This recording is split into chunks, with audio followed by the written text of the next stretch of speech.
so thanks to Niall. And then we'll move on to Cian. We're not going in order of the seating, but Cian, when did music really become something that wasn't just something you listened to, but you wanted to get your hands dirty with it? Yeah, I think my memories about late 80s, early 90s. Sorry. At that time, Punk to your face. Yeah. Punk had sort of become quite fragmented and branched out into all sorts of weird and wonderful areas. So a couple of years, I'd say, before Nirvana broke and it became a bit more focused again. But by the late 80s, it seemed like it was sort of all over the map.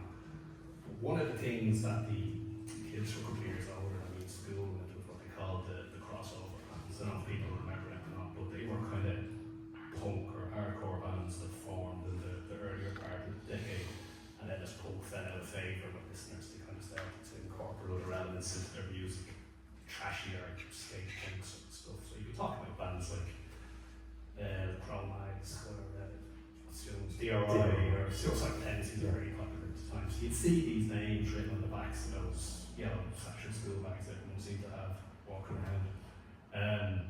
I didn't like all of that music, but I think on reflection definitely pointed me towards punk.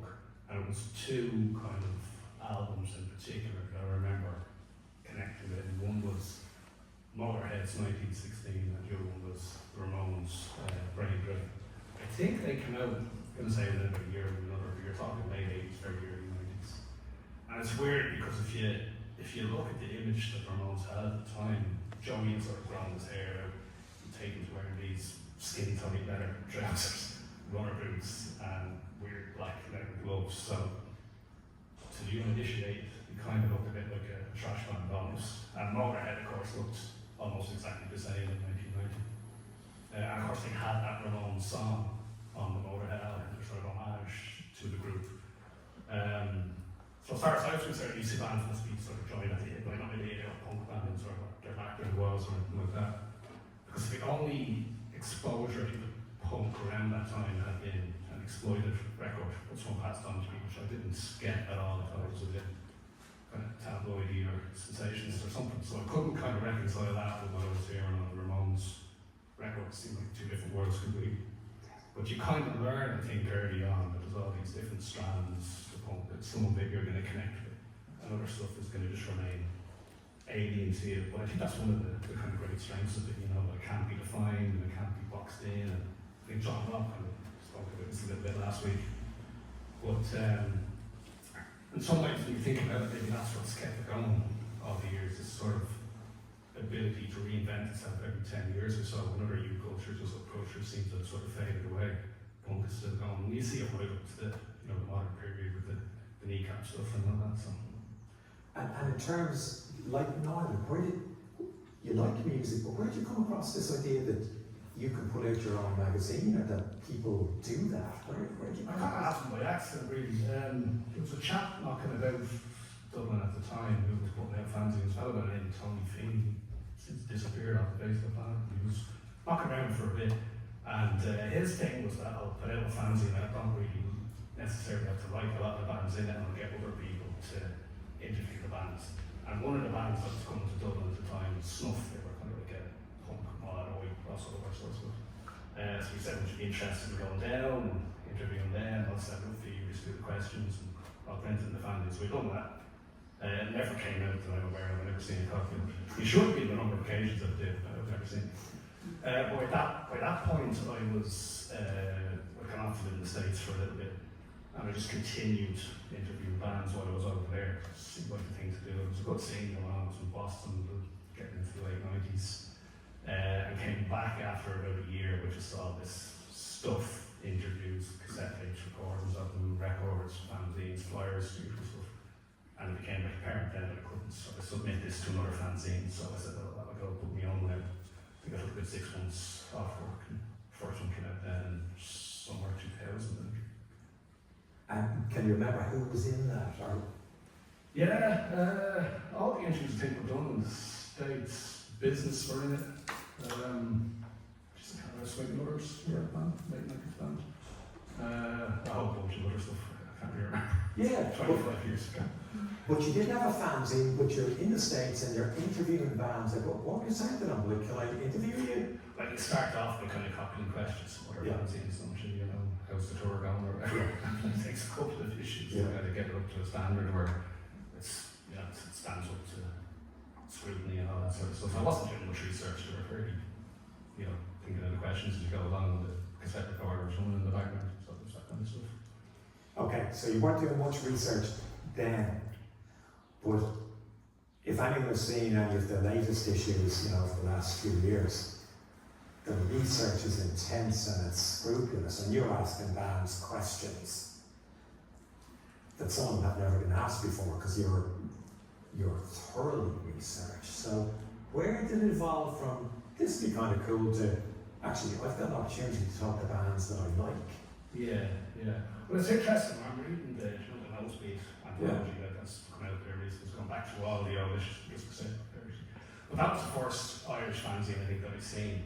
And you kind of track the progress of it through the anthology. You can see the early questions are very rudimentary, basic ones, and then Paul sort of builds it up to asking more universal questions and culture and politics and social issues and all that sort of thing. And I felt that was kind of what separated fanzines from the music press. Music press, they all seem to try to tell you something. So the reason the band was in it was to either plug their album or plug their tour. They didn't really ask them much questions beyond that, whereas fanzines really kind of got under the bonnet of why people are doing this. I thought that was interesting. I always found that I read fanzines cover to cover. Even if I didn't like bands necessarily, I liked what they were talking about, the questions they were being asked. You didn't find that so much in the music press. Yeah, that's a feat now. I've read interviews in Riot 77 with bands and I'm like, they're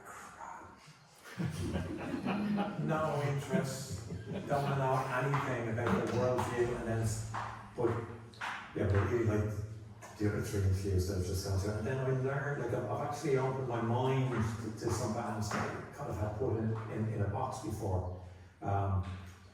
Has your taste evolved? Because I love that, you know, that crossover moment with the RLI and suicidal tendencies, and then you're young, the Motorhead and the Ramones, and would you reject some of that, you know, the DB fans?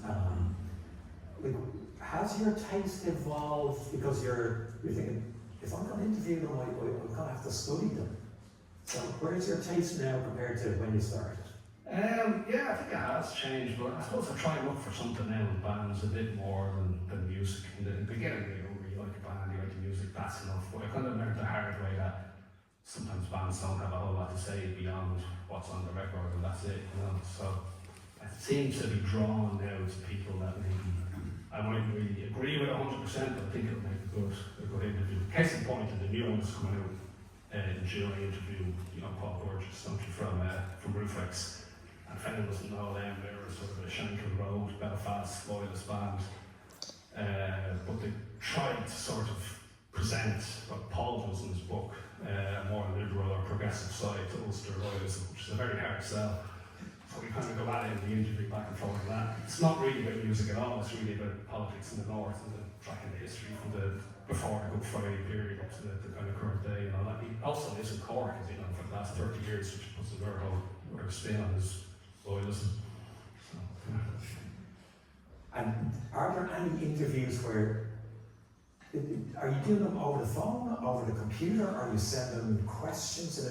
What's your process for trying to document these people who you're interested in? Try and do them all in person. If someone, in the past when bands didn't really come to Ireland that much, a lot of them were over the phone, or even when email became a thing. But you don't really get that interaction, I think, doing it that way. Certainly emails, I've cut that out completely. So now it's either phones or in person. In person, always 9 times out of 10 would sound much better. Why? What changes from you sending out a list of questions, that's what you want to know, to having a conversation? I think you catch people in a more honest state maybe when you're talking to them, whereas if you send questions out, sometimes it comes back like almost like a press release. Everything is choreographed. You may as well just sort of read the press release. There's not much to it from an interaction or kind of arguing back and forth. That's all lost, I think, when you do it through the post. Lovely. So processing this as I'm listening, and one, you can start with low resources, and you can start without even feeling like you're a journalist. It's just, I'd like to know a bit more about those bands, which you do in the States. So your process can evolve. So what I'm taking from Riot 77 is that at the start, don't feel that you have to wait to be an authority on a band. Just go out and talk to them, like you did with the ones in the States. And then, if you're serious, you will get more in depth. I can't wait to talk to you more, but we don't have that much time. But you mentioned Paul Burgess, and just so everyone knows, Paul Burgess from Roof Racks put out a great book, and we did invite him to come in here. But he had the best excuse. He's the only person who said no to us, but he had an excuse that I couldn't go back to. And said, no, I'm in Limerick.